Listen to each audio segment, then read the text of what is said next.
Bonsoir ou bonjour selon le temps chez vous. Bienvenue sur le Sud Central.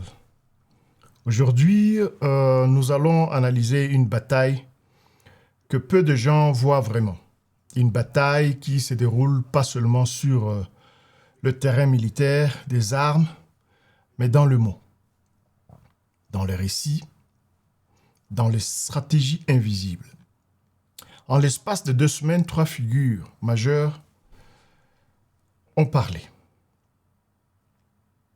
Il s'agit de Joseph Kabila, Paul Kagame et Félix Tshisekedi. 3 hommes, 3 visions, 3 vérités incompatibles. Et derrière ces discours se cache peut-être le futur de la République démocratique du Congo. Alors, aujourd'hui, une question simple. Sommes-nous face à une guerre militaire ou une guerre de légitimité? Ce qui se passe aujourd'hui est fondamental. Ce n'est pas seulement une guerre entre armées, ce n'est même plus seulement une guerre régionale, c'est une guerre pour définir ce qui est réellement la crise congolaise. 3 récits s'affrontent. Kabila parle des fondements de l'État, Kagame parle de sécurité et de survie. Quant à Tshisekedi, Félix Tshilombo, lui, il parle de souveraineté violée. Et attention, celui qui impose son récit impose la solution. C'est là que tout se joue. Joseph Kabila, lui, revient, mais pas comme avant. Il ne revient pas comme un ancien président, il ne revient pas comme un opposant classique. Il revient comme un homme qui annonce un désastre. Son mot est fort, très fort même. Soudanisation. Ce n'est pas un hasard. Comme je vous l'ai expliqué dans ma dernière émission, la soudanisation est une fragmentation du pays. Multiplication de groupes armés, disparition de l'autorité centrale, chaos prolongé, etc. En utilisant ces mots, Kabila fait 3 choses. 1. Il dramatise la situation. Il dit « Le Congo ne va pas simplement mal. Il est en train de disparaître. » 2. Il accuse indirectement Félix Tshisekedi, sans toujours le dire frontalement. Il suggère « Ce régime conduit le pays vers le chaos. » 3. Il se repositionne. Et ça, c'est le point clé. Kabila parle, mais plutôt, Kabila ne parle pas seulement du problème. Il se positionne comme celui qui avait compris avant tout le monde. C'est une stratégie extrêmement puissante. Parce que dans un pays en crise, le peuple cherche quoi? Le peuple cherche un sauveur. Mais il y a un problème. Kabila parle depuis Goma, un espace sous l'influence de l'AFC M23. Ce n'est pas rien. Et cela change tout. Car pour Kinshasa, ce n'est plus une analyse que Kabila fait. C'est une prise de position politique lourde. Donc la question devient, Kabila est-il en train de prévenir ou de préparer l'après? Passons maintenant à Paul Kagame. Son discours est totalement différent. Là où Kabila dramatise, Paul Kagame rationalise. Mais surtout, il n'est ni plus de manière classique. Avant, La ligne était simple. Le Rwanda n'est pas impliqué. Aujourd'hui, la ligne a complètement changé. Et c'est extrêmement important.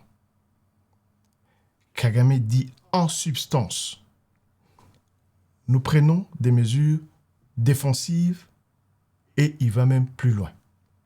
Défendre son pays peut nécessiter d'agir en territoire congolais. C'est un tournant stratégique majeur. Pourquoi? Parce que Kagame ne cherche plus seulement à se défendre médiatiquement. Il cherche à redéfinir la légitimité de son action. Il transforme une accusation d'agression en une justification sécuritaire. Et tout tourne autour d'un mot, les FDLR. Pour Kigali, les FDLR sont une menace existentielle. La RDC ne neutralise pas cette menace, donc le Rwanda agit. C'est une logique implacable. Mais elle entre en collision directe avec la position occidentale. Les États-Unis disent le Rwanda soutient le M23, le Rwanda doit retirer ses troupes, donc nous avons deux réalités opposées. Kigali, pour Kigali, sécurité. Pour Washington DC, violation de souveraineté. Et Kagame refuse d'être placé dans la position de l'accusé. Il parle en puissance souveraine, pas en acteur fautif. Maintenant, regardons la position de Tshisekedi. Elle est moins spectaculaire dans les mots, mais très structurée. C'est une stratégie diplomatique basée sur 3 piliers. Premier pilier, la souveraineté. Kinshasa insiste, le territoire congolais est violé. Deuxième pilier, la pression internationale.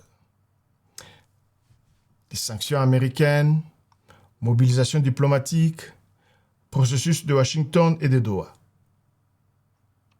Troisième pilier, le compromis contrôlé.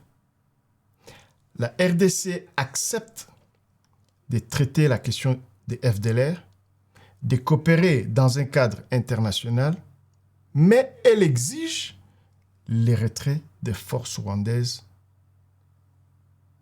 ce qui amène à une stratégie intelligente, mais risquée. Pourquoi risquée? Parce qu'elle dépend de l'extérieur. Et pendant ce temps, le terrain continue de bouger. Et c'est là que Kabila devient dangereux pour Tshisekedi. Parce qu'il dit implicitement, la diplomatie ne sauvera pas le Congo. Maintenant, prenons de la hauteur. Voici la réalité profonde. Ces 3 hommes ne parlent pas du même problème. Kabila parle d'effondrement interne. Kagame parle de sécurité régionale. Tshisekedi parle de souveraineté nationale. Donc, ils ne peuvent pas s'entendre. Pourquoi?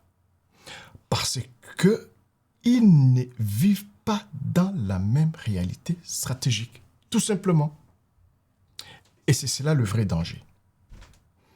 Pas seulement la guerre, mais l'absence de diagnostic commun. Sans diagnostic commun, aucune paix durable n'est possible. Alors, que retenir? 3 dynamiques majeures ici. Kabila veut redevenir une solution politique. Kagame veut imposer sa doctrine sécuritaire. Tshisekedi veut gagner par la légitimité internationale. malheureusement, aucun des trois ne peut seul stabiliser le Congo. En tant que ces récits resteront, je l'ai dit, tant que ces récits resteront incompatibles, la paix restera fragile. La guerre restera probable et le Congo restera au cœur d'un jeu politique dangereux. Merci de nous avoir suivis sur le Sud Central. Aujourd'hui, on a été très court, suite aux festivités de la victoire des léopards et les vacances de Pâques. Mais si vous voulez comprendre l'Afrique centrale, il faut aller au-delà des apparences. Ici, sur le Sud Central, nous analysons les réalités profondes. Abonnez-vous, partagez et surtout, restez lucide. À très bientôt.